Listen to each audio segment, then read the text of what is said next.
Hola queridos estudiantes de ciclo 4. Para esta semana tenemos entonces el área de ciencias naturales, la fase número 1. Vamos como siempre a revisar nuestro contexto, que ya lo debemos tener claro porque lo hemos venido trabajando ya en 2 asignaturas anteriores, no me voy a tener allí. Como siempre tenemos los derechos básicos, la evidencia de aprendizaje, las competencias, échenle un ojo, ustedes tienen derecho a saber a qué le apuntan las actividades y qué se les evalúa. Tenemos la narrativa del problema, acá sí me voy a detener como siempre y en el subproblema. Vamos a ver cuál es el problema que es general, pero luego de allí desprenderemos el subproblema del área de ciencias naturales. Narrativa del problema. A pesar de la presencia del modelo agroindustrial, Don Chucho, el campesino mayor de la comunidad, permanece en su territorio. Tiene una pequeña parcela donde pone en práctica sus saberes tradicionales de cultivo, usa semillas nativas y criollas, trabaja con cultivos diversificados, abonos orgánicos y maneja el calendario lunar desde los saberes locales y tradicionales. Esto le ha funcionado para su autoconsumo. Sin embargo, Don Chucho trabaja en otra parcela en la cual hace uso de los conocimientos de la agroindustria, monocultivo, aplicación de agrotóxicos, deforestación, y esta le ha ocasionado grandes pérdidas a la hora de vender su cultivo de papa criolla, porque desde su experiencia sabe que no le genera ganancias, sino por el contrario, ha tenido que dedicar mucho tiempo e invertir en fertilizantes para el suelo que incrementan los costos. Ya ustedes deberán estar familiarizados con ese problema, ¿no? Ahora sí vamos con el subproblema y es cómo vamos a abordar este tema desde el área de ciencias naturales en específico. Don Chucho cuenta que antes de la década de los 50 no había tantas enfermedades y preocupaciones por las deudas. La tierra y los cultivos que trabajaban sus padres y abuelos no necesitaban lo que ahora les aplican, esos venenos o agrotóxicos. Sin embargo, de un tiempo para acá las cosas empezaron a cambiar. Sus semillas tradicionales, nativas y criollas dejaron de existir y era muy común hablar de semillas genéticamente modificadas.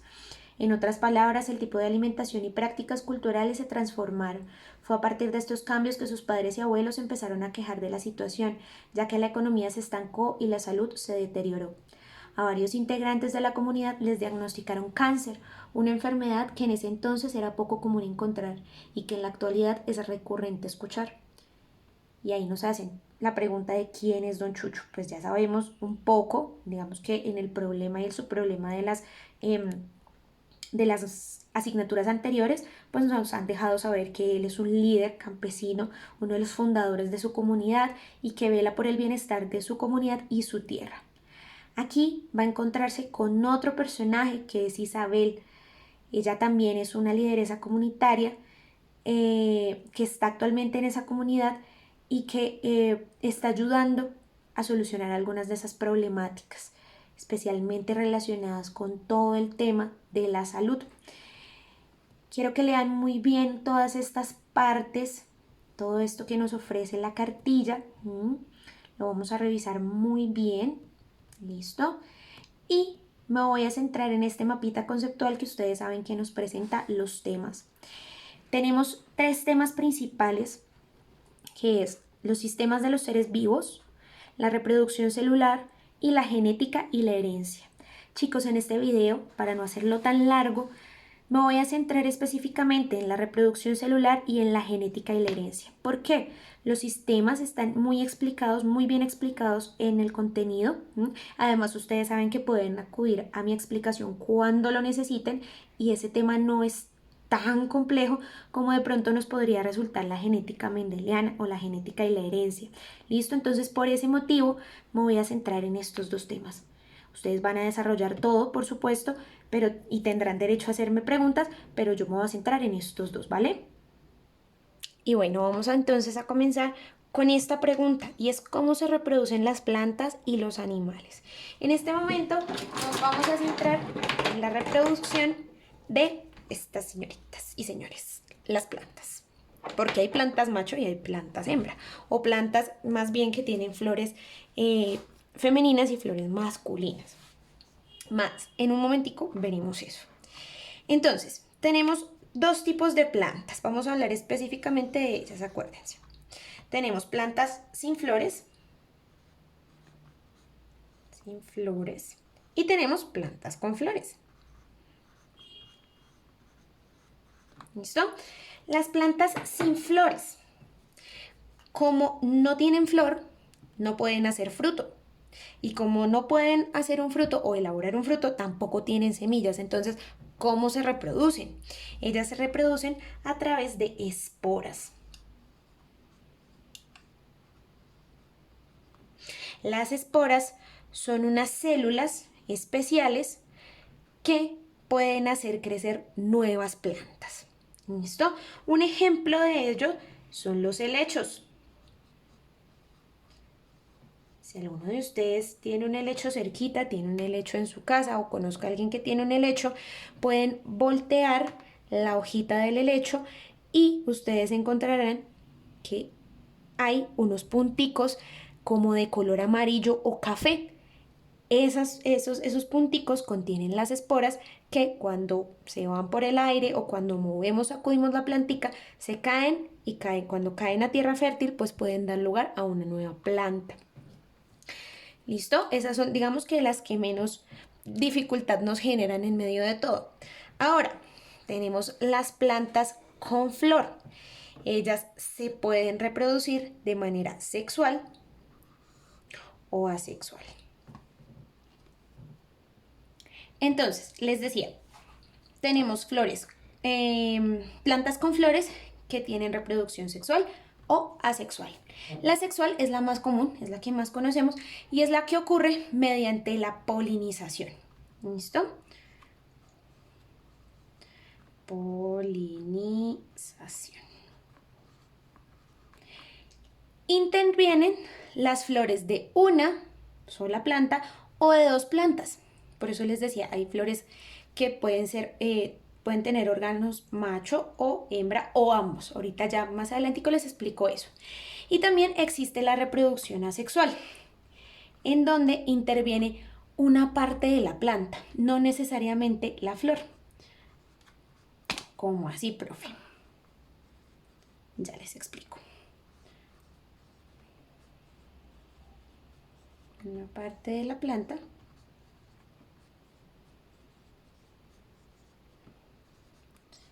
que no, lo voy a poner en mayúscula, es la flor. Un ejemplo que tenemos y que muchos conocerán, la fresa. No sé si ustedes han visto, tenemos nuestra plantación de fresitas, ¿cierto?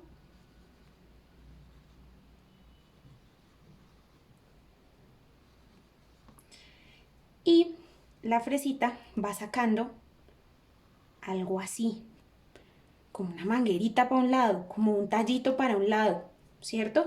Y ese tallito se ancla ahí en la tierra y después de un tiempo comienza a brotar de allí una nueva planta.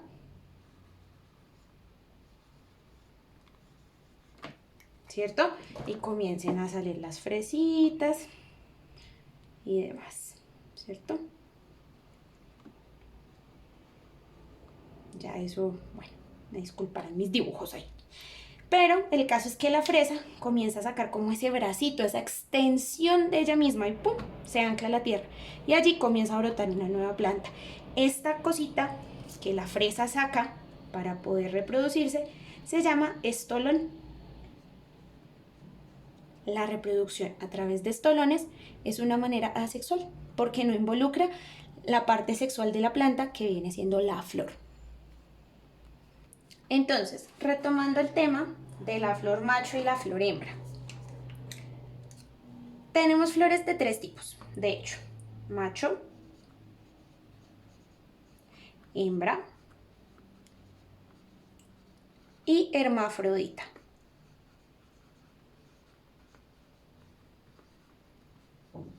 ¿Listo? ¿Cómo sabemos que una flor es macho? Una flor macho usualmente tiene lo que nosotros llamaríamos el tallito un poco más estrecho, es decir, acá vamos a tener nuestros pétalos, ¿cierto? Y acá vamos a tener un tallito un poco más delgado. Primero eso. Segundo, de aquí vamos a dibujarlo de otro color, de aquí. Salen unos órganos, ¿cierto? Que se llaman el androceo. Son los estambres, los palitos, y mentiras, los estambres son los palitos, sí, y ellos están conformados por el filamento y la antera, que son esos punticos que uno les ve al final de esos palitos. Entonces, acordémonos, estambre se llama esto completo, filamento el palito y la antera. ¿Listo? Eso en el caso de la flor macho. Y recordemos, el tallito es delgadito. La flor hembra, por su parte, vamos a encontrarle sus petalitos igual, ¿cierto? Pero al momento en el que uno la mira por dentro, bueno, más bien terminemos acá la explicación por fuera, ¿cierto? Acá tenemos la florecita de lado y uno va a ver que esta florecita, me salió el verde, el azul y no el verde. Entonces uno va a ver que acá está y que ella es un poquito más ancha aquí. Y cuando uno la mira así hacia adentro, uno ve que tiene como unos huequitos, que pueden ser de diferentes formas. Pueden ser así, pueden ser solo 3, pueden ser 5. Y allí van a estar los ovarios de la planta, por así decirlo, los óvulos de la planta. Allí alojados en esto, que viene siendo esto de acá, van a estar los óvulos de la planta. Entonces, macho, hembra, ¿listo? Y tenemos plantas hermafroditas, que para efectos prácticos se van a ver como una mezcla de ambas. Es decir, vamos a tener la florecita, sus petalitos, ¿cierto? Vamos a tener que ella se vea ancha acá, gruesa, porque tiene una parte hembra, pero que también tiene sus estambres. Entonces también va a tener su parte masculina.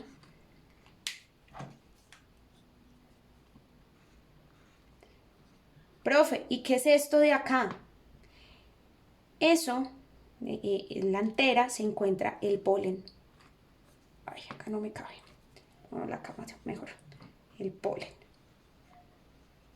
¿Listo? Que en los casos cuando la planta es macho y hembra, entonces son los animalitos los que usualmente ayudan a ese proceso de polinización, ¿cierto? Llevando esto que hay aquí hacia la flor hembra, depositándolo en la flor hembra. Y cuando la flor es hermafrodita, en muchas ocasiones ocurre que la misma flor se fecunda. Claro, el polen cae de aquí hacia adentro y se fecunda. Ahora vamos a hablar de la reproducción en los animales. ¿Listo? Ya hablamos de las plantas, vamos a pasar a los animales. También tenemos de tipo sexual y asexual. Y ustedes dirán, ¿reproducción asexual en animales? ¿Eso cómo funciona? Ya lo vamos a ver. Recordemos primero que todo que no todos los animales son tan complejos como nosotros, o como los monos, o como los perros que tenemos en nuestra casa, como las vacas, los marranos que cuidamos. Hay animales mucho más sencillos que encuentran otras formas de reproducirse. Ahorita las vamos a ver. Vamos a comenzar con la reproducción sexual, que implica que se fusionan dos tipos de células sexuales. El espermatozoide y el óvulo. Entonces hay fusión de dos células sexuales, una masculina y otra femenina. Voy a poner en simbolitos para que economizar tiempo y espacio. ¿Listo? Entonces, existen varios tipos de fertilización. O sea, esta fusión de células sexuales puede ocurrir de diferentes formas. La una es la externa. La externa usualmente ocurre cuando la hembra va, pone sus huevitos y después llega el macho y ¡pum!, los fecunda. Esto ocurre mucho, por ejemplo, en ranas. Entonces está la externa. Más bien pongámoslo completo. Fecundación externa.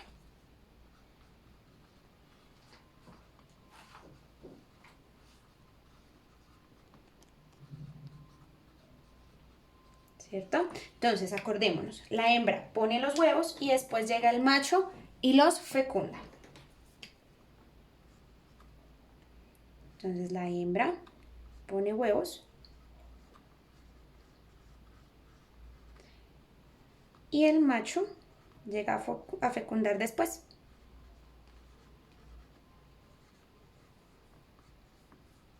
Y un ejemplo, las ranas. ¿Listo? Yo creo que ustedes han visto muchas veces los huevos de rana, que son como, son una cosa babosa. Y hay muchos así junticos. Muchos, muchos, muchos, muchos.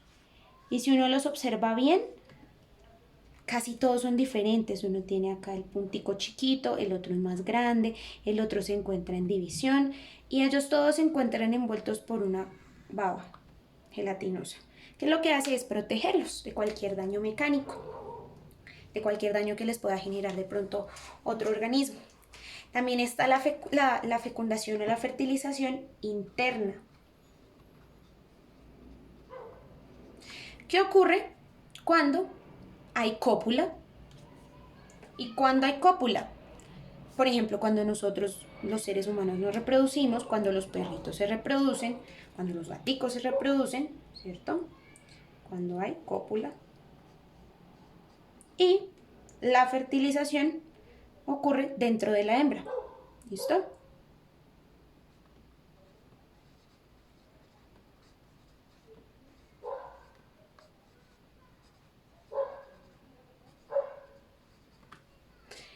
Y también está el hermafroditismo. Hay ocasiones en las que en la ausencia de machos, las hembras se pueden fecundar a sí mismas. O viceversa. Esto ocurre básicamente por señalización hormonal y ambiental. Pero pues no nos vamos a detener mucho allí, pero sí es necesario que sepan que esto también ocurre y existe en los seres vivos como los animales. ¿Listo? Hermafroditismo.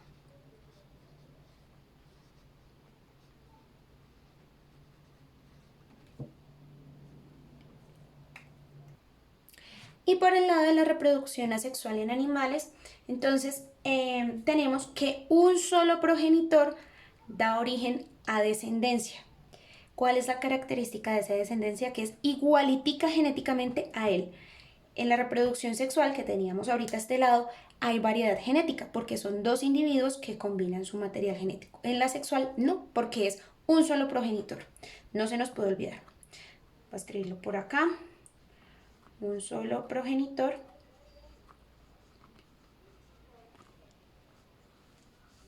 origina descendencia.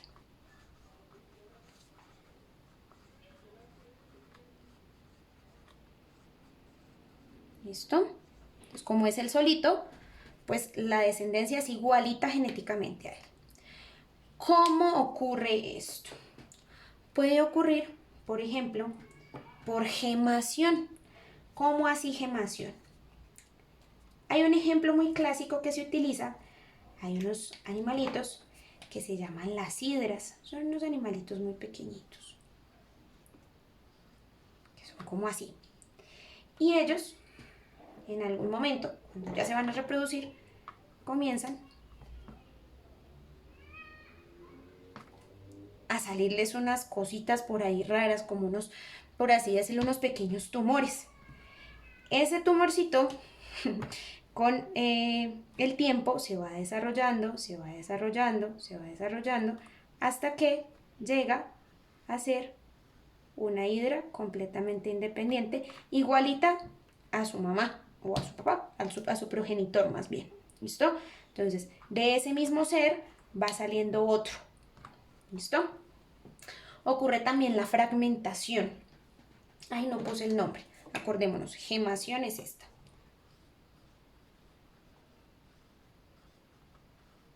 Gemación. Vamos con la fragmentación.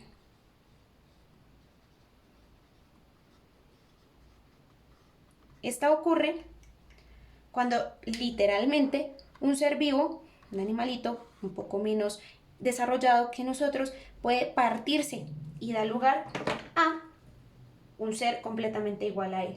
Esto pasa mucho, un ejemplo clásico son unos animalitos que se llaman planarias y ellos viven, por ejemplo, en los pozos. Y ellos, cuando uno los parte así por la mitad, después a lo que era la colita,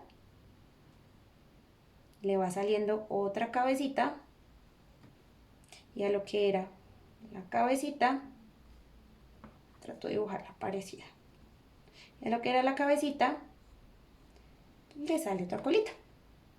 De un solo ser se obtienen dos. Obviamente esto es con tiempo, y uno puede ver, no puede hacer el experimento, que después a esto le sale ojitos, y a esto también le sale ojitos y le sale su colita normal, como si nada hubiese pasado. Esto no ocurre en todos los casos, ¿no? Es en contados casos. Ahora, y para finalizar, vamos a hablar un poco de lo que es la genética y la herencia. La genética se encarga de estudiar aquellas características que se heredan o que pasan de generación en generación. ¿Listo? Que al final de cuentas terminan siendo lo que heredamos, la herencia. ¿Listo? La herencia no es solamente el terreno y la plática de la mamá, el papá, de los tíos, ¿no? La herencia también la vemos en la genética o en nuestras características.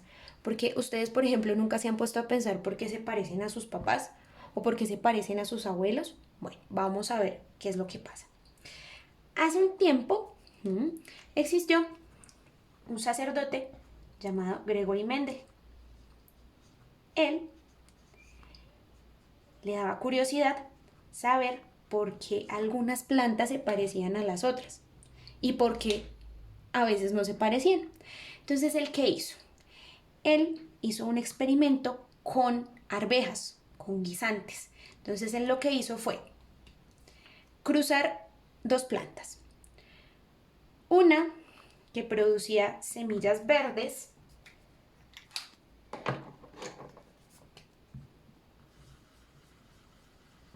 ¿listo? Y otra que producía semillas amarillas. Yo no tengo marcador amarillo, pero entonces voy a usar el anaranjado. ¿Listo? ¿Qué notó? Que todas los guisantes o las arvejitas que obtuvo después de cruzar estas dos variedades eran amarillas. Entonces repitió el experimento porque le causó curiosidad y se dio cuenta que el resultado era similar. Siempre se heredaba alguna característica específica y otra se dejaba atrás. ¿Qué pasaba? Entonces, la característica que pasaba de la generación filial, de la generación parental, que vendría siendo esta, ¿cierto? Generación parental, o sea, generación de los padres, a la generación filial, o sea, la de los hijos,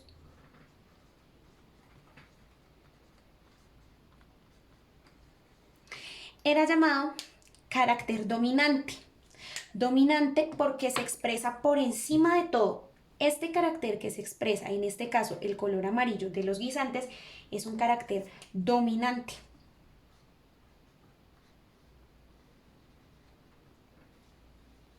¿Cierto? Cuando no le dicen que es dominante es porque se impone por encima de lo que sea. Este carácter dominante se impone y se expresa no importa qué.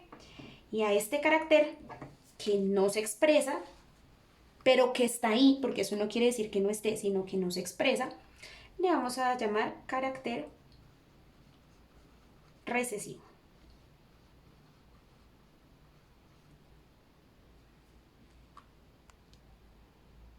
¿Listo? Entonces ustedes van a ver ese contenido dentro de su cartilla, dentro del material en PDF que les voy a enviar.